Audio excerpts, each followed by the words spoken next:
People will always hate what they don't understand, a voice said. He looked up at the man. Isn't that right? He added. The boy nodded. He didn't feel like talking to these strangers, but he felt they understood his pain. He didn't know how, but he felt it. The man was watching him diligently. The boy handled himself well. He was lost, and with the right guidance, he will find his way.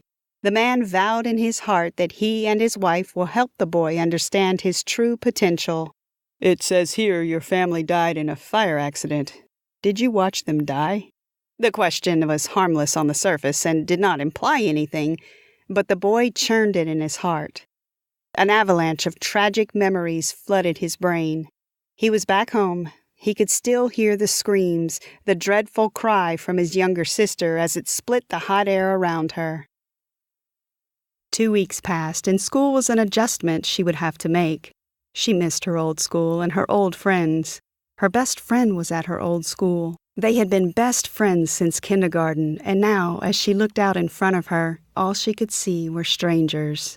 She didn't want to be here, so she would walk home alone after school.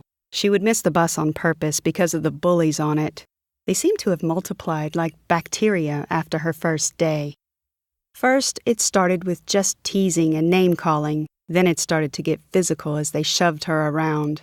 It was the straw that broke her self-esteem as her tears started to flow.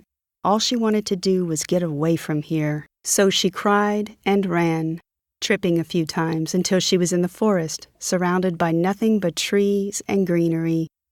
"Why do you cry, child?" The whisper of a voice asked from somewhere around her, and Jamie's head snapped up. Someone else must have heard her as she was screaming, but as she was looking around, there was no one. Maybe it was her imagination.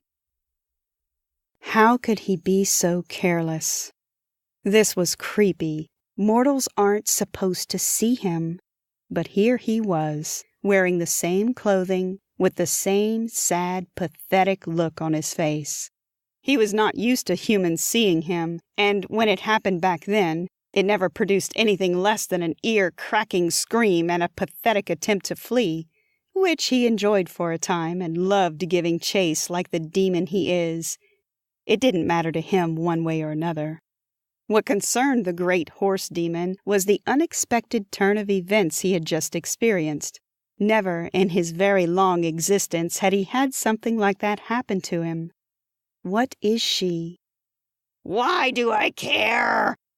Why do I care?" he said again, but he knew the answer. "A nervous version of myself." The creature was sitting on his table with some bitterness. The man sighed. "No wonder you were picked on at school." "You're my doppelganger?" He wasn't questioning it. The evidence was plain before him. The man looked like him, sounded like him, and when he moved closer, he walked just like he does. Yet he was darker in nature.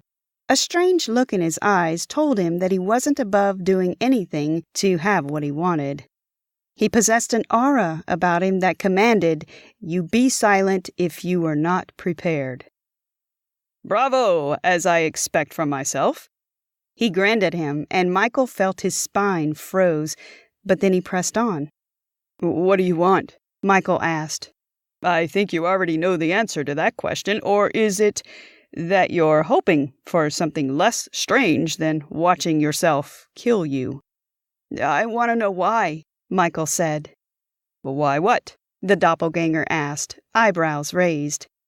"I want to know why you've waited until now to show yourself, when you've been here for a long time." Michael stared into the doppelganger's eyes. He had to steel himself when he saw that nothing was looking back at him. He was empty, and he was no human. There are many explanations for the doppelganger occurrence. Mystics throughout the ages have believed that they are paranormal creatures, either spiritual copies of the person or demonic twins. Meanwhile, scientists say they're just electrical glitches of the brain or mental illnesses such as schizophrenia. Only two things are certain about these eerie specters. They are often bad news, and a surprising number of significant figures have claimed to be haunted by them.